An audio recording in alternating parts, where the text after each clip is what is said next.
بعد میں یہ قوم مختلف آزمائشوں اور فتوحات کے مراحل سے گزری، یہاں تک کہ حضرت داؤد کو اللہ نے ان کا بادشاہ اور نبی مقرر فرمایا۔ حضرت داؤد علیہ السلام کا تعارف۔ حضرت داؤد علیہ السلام اللہ کے برگزیدہ نبی اور عظیم بادشاہ تھے۔ آپ کو اللہ تعالیٰ نے نبوت، بادشاہت، زبور یعنی آسمانی کتاب، عدل و انصاف، شجاعت اور حکمت سب عطا فرمائیں۔ جالوت کا مقابلہ۔ حضرت داؤد کا سب سے مشہور واقعہ جالوت کا قتل ہے۔ جالوت ایک طاقتور اور ظالم بادشاہ تھا جس کے مقابلے میں بنی اسرائیل خوفزدہ تھے۔ حضرت داؤد علیہ السلام نے اللہ پر کامل یقین کے ساتھ معمولی اسلحے سے جالوت کو شکست دی۔ یہ فتح بنی اسرائیل کے لیے نئی طاقت اور حوصلے کا سبب بنی۔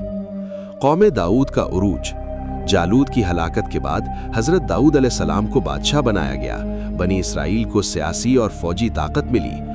یروشلم یعنی بیت المقدس کو دارالحکومت بنایا گیا۔ عدل و انصاف پر مبنی حکومت قائم ہوئی۔ حضرت داؤد علیہ السلام کی حکومت کی خصوصیات: انصاف سب کے لیے برابر، مظلوم کی مدد، اللہ کی عبادت اور ذکر، زبور کی تلاوت میں خوش الحانی، حلال روزی۔ آپ علیہ السلام لوہے سے زرہیں بنا کر کماتے تھے۔ قوم کا زوال۔ حضرت داؤد علیہ السلام کے بعد حضرت سلیمان آئے جن کے دور میں سلطنت مزید مضبوط ہوئی، لیکن بعد کے زمانوں میں قوم نے اللہ کے احکام سے روگردانی کی، ظلم اور نافرمانی عام ہوئی، نتیجتاً اللہ کا عذاب آیا اور سلطنت کمزور ہو گئی۔ سبق: قوم داؤد کی تاریخ ہمیں یہ سکھاتی ہے کہ طاقت اللہ کے ہاتھ میں ہے۔ ایمان اور صبر سے کمزور بھی غالب آ جاتا ہے۔ عدل و انصاف قوموں کو عروج دیتا ہے، نافرمانی زوال کا سبب بنتی ہے۔ حضرت بلال حبشی، اسلام کے پہلے مؤذن۔ حضرت بلال کا تعلق حبشہ افریقہ سے تھا۔ وہ مکہ میں امیہ بن خلف کے غلام تھے۔ رنگت سیاہ تھی مگر دل ایمان کے نور سے روشن تھا۔ جب رسول اللہ صلی اللہ علیہ وسلم نے توحید کی دعوت دی تو حضرت بلال نے فوراً اسلام قبول کر لیا۔ ایمان کی آزمائش۔ اسلام لانے پر ان پر سخت ظلم کیا گیا۔ انہیں جلتی ریت پر لٹایا جاتا، سینے پر بھاری پتھر رکھ دیا جاتا اور کہا جاتا کہ محمد صلی اللہ علیہ وسلم کا انکار کرو۔ لیکن حضرت بلال کی زبان پر ایک ہی لفظ ہوتا: احد، احد، یعنی اللہ ایک ہے۔ آزادی۔ حضرت ابوبکر صدیق نے انہیں خرید کر آزاد کر دیا۔ اس کے بعد حضرت بلال رسول اللہ صلی اللہ علیہ وسلم کے قریبی صحابی بن گئے۔ اسلام کے پہلے مؤذن۔ مدینہ میں اذان کا حکم ہوا تو رسول اللہ صلی اللہ علیہ وسلم نے حضرت بلال کو اذان دینے کے لیے منتخب فرمایا۔ ان کی آواز میں ایسی مٹھاس تھی کہ پورا مدینہ گونج اٹھتا۔ جہاد میں حصہ۔ حضرت بلال نے غزوہ بدر، احد اور تمام اہم جنگوں میں حصہ لیا۔ بدر کے دن انہوں نے اپنے ظالم مالک امیہ بن خلف کو انجام تک پہنچایا۔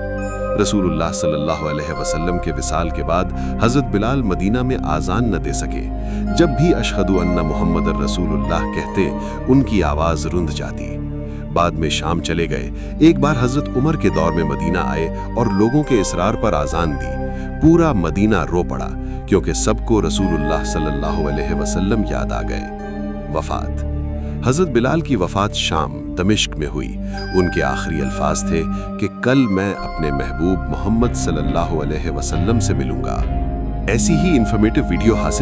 حضرت موسیٰ علیہ السلام اللہ تعالیٰ کے جلیل القدر پیغمبر اور بنی اسرائیل کی طرف بھیجے گئے عظیم رسول تھے۔ آپ علیہ السلام کو کلیم اللہ کہا جاتا ہے کیونکہ اللہ تعالیٰ نے آپ سے براہ راست کلام فرمایا۔ قرآن مجید میں سب سے زیادہ ذکر حضرت موسیٰ علیہ السلام کا آیا ہے۔ نسب۔ حضرت موسیٰ علیہ السلام کا تعلق بنی اسرائیل سے تھا۔ پیدائش کا واقعہ۔ فرعون مصر بنی اسرائیل کے لڑکوں کو قتل کرواتا تھا کیونکہ اسے ڈر تھا کہ بنی اسرائیل میں ایک بچہ پیدا ہوگا جو اس کی سلطنت ختم کر دے گا۔ اسی دوران حضرت موسیٰ علیہ السلام پیدا ہوئے۔ اللہ تعالیٰ نے حضرت موسیٰ علیہ السلام کی والدہ کے دل میں الہام فرمایا کہ بچے کو صندوق میں رکھ کر دریائے نیل میں ڈال دو، ہم اسے تمہیں واپس لوٹا دیں گے۔ صندوق بہتا ہوا فرعون کے محل تک پہنچا جہاں فرعون کی بیوی آسیہ رضی اللہ نے بچے کو گود لے لیا۔ بچپن اور پرورش۔ حضرت موسیٰ علیہ السلام کی والدہ کو دودھ پلانے کے لیے محل میں بلایا گیا۔ یوں اللہ تعالیٰ نے بچے کو ماں کی گود میں واپس پہنچا دیا۔ حضرت موسیٰ علیہ السلام فرعون کے محل میں پرورش پاتے رہے۔ مصر سے فرار۔ جوانی میں حضرت موسیٰ علیہ السلام سے ایک قبطی یعنی مصری غلطی سے قتل ہو گیا۔ فرعون کے درباریوں نے قتل کی سازش کی تو حضرت موسیٰ علیہ السلام مصر سے مدین کی طرف روانہ ہو گئے۔ مدین میں قیام۔ مدین میں حضرت شعیب علیہ السلام کی بیٹیوں کی مدد کی۔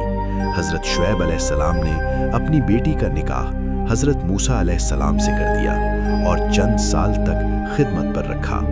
نبوت عطا ہونا۔ مدین سے واپسی پر کوہ طور کے مقام پر حضرت موسیٰ علیہ السلام کو نبوت عطا ہوئی۔ اللہ تعالیٰ نے فرمایا، اے موسیٰ، میں ہی اللہ ہوں۔ حضرت موسیٰ علیہ السلام کو 2 معجزے دیے گئے: عصا کا سانپ بن جانا، ہاتھ کا چمک اٹھنا۔ فرعون کا ظلم اور عذاب۔ فرعون نے بنی اسرائیل پر ظلم بڑھا دیا۔ اللہ تعالیٰ نے مختلف عذاب نازل فرمائے: ٹڈیاں، جوئیں، مینڈھک، خون۔ دریا کا معجزہ۔ اللہ کے حکم سے حضرت موسیٰ علیہ السلام بنی اسرائیل کو لے کر راتوں رات مصر سے نکلے۔ فرعون لشکر سمیت پیچھا کرتا ہوا آیا۔ حضرت موسیٰ علیہ السلام نے عصا دریا پر مارا۔ دریا 2 حصوں میں بٹ گیا۔ بنی اسرائیل پار ہو گئے۔ فرعون اور اس کا لشکر غرق ہو گیا۔ سبق: ظلم کا انجام ہلاکت ہے۔ اللہ پر توکل کامیابی کی کنجی ہے۔ صبر اور ثابت قدمی ایمان کی علامت ہے۔ ایسی ہی انفارمیٹیو ویڈیو حاصل کرنے کے لیے یاجوج اور ماجوج 2 عظیم اور فتنہ پرور قومیں ہیں جن کا ذکر قرآن مجید اور احادیث صحیحہ میں موجود ہے۔ یہ قومیں قیامت کی بڑی نشانیوں میں شامل ہیں اور ان کا ظہور دنیا کے آخری دور میں ہوگا۔ ابتدائی تاریخ۔ قدیم زمانے میں یہ قومیں ایشیا کے شمالی علاقوں میں آباد تھیں۔ یہ لوگ قتل و غارت، لوٹ مار، کھیتیوں اور آبادیوں کی تباہی، معصوم انسانوں کا قتل میں مشہور تھے۔ لوگ ان کے ظلم سے سخت پریشان تھے اور کسی نجات دہندہ کے منتظر تھے۔ حضرت ذوالقرنین اور یاجوج ماجوج۔ قرآن مجید میں حضرت ذوالقرنین علیہ السلام کا واقعہ سورۃ الکہف میں آیا ہے۔ فریاد مظلوم۔ ایک قوم نے ذوالقرنین سے شکایت کی کہ یاجوج ماجوج زمین میں فساد پھیلاتے ہیں۔ انہوں نے درخواست کی کہ ان کے اور یاجوج ماجوج کے درمیان رکاوٹ بنا دی جائے۔ ذوالقرنین کی دیوار۔ ذوالقرنین نے لوہے کے بڑے بڑے تختے، پگھلا ہوا تانبا یعنی قطر استعمال کر کے دیوار بنائی۔ یہ دیوار 2 پہاڑوں کے درمیان تعمیر کی گئی۔ یاجوج ماجوج نہ اسے پھلانگ سکے نہ اس میں سوراخ کر سکے۔ قرآن کے مطابق قیامت سے پہلے دیوار اللہ کے حکم سے ٹوٹ جائے گی۔ یاجوج ماجوج زمین پر پھیل جائیں گے، تیزی سے ہر طرف پھیلیں گے، پانی پی جائیں گے، کھیتی، انسان، جانور سب کو تباہ کریں گے۔ حضرت عیسیٰ علیہ السلام کا دور۔ اس وقت حضرت عیسیٰ علیہ السلام زمین پر موجود ہوں گے، مومنین کو لے کر پہاڑ طور پر پناہ لیں گے۔ یاجوج ماجوج کو روکنا انسانوں کے بس میں نہ ہوگا۔ یاجوج ماجوج کی ہلاکت۔ حضرت عیسیٰ اللہ سے دعا کریں گے، اللہ تعالیٰ ایک خاص کیڑا یا بیماری ان کی گردنوں میں پیدا فرمائے گا۔ ایک ہی رات میں تمام یاجوج ماجوج ہلاک ہو جائیں گے۔ لاشوں کی صفائی۔ زمین بدبو سے بھر جائے گی، اللہ پرندے بھیجے گا، لاشیں اٹھا کر دور پھینک دی جائیں گی، پھر بارش ہوگی جو زمین کو صاف کر دے گی۔ آخری دور۔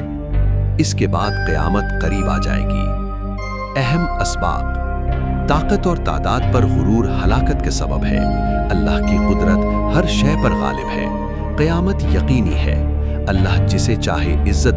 قوم لوط ایک قدیم قوم تھی جو حضرت ابراہیم علیہ السلام کے بھتیجے حضرت لوط علیہ السلام کی قوم کہلاتی تھی۔ یہ قوم سودوم یعنی سوڈم اور اس کے آس پاس کے علاقوں میں آباد تھی جو موجودہ بحر مردار یعنی ڈیڈ سی کے قریب واقع تھے۔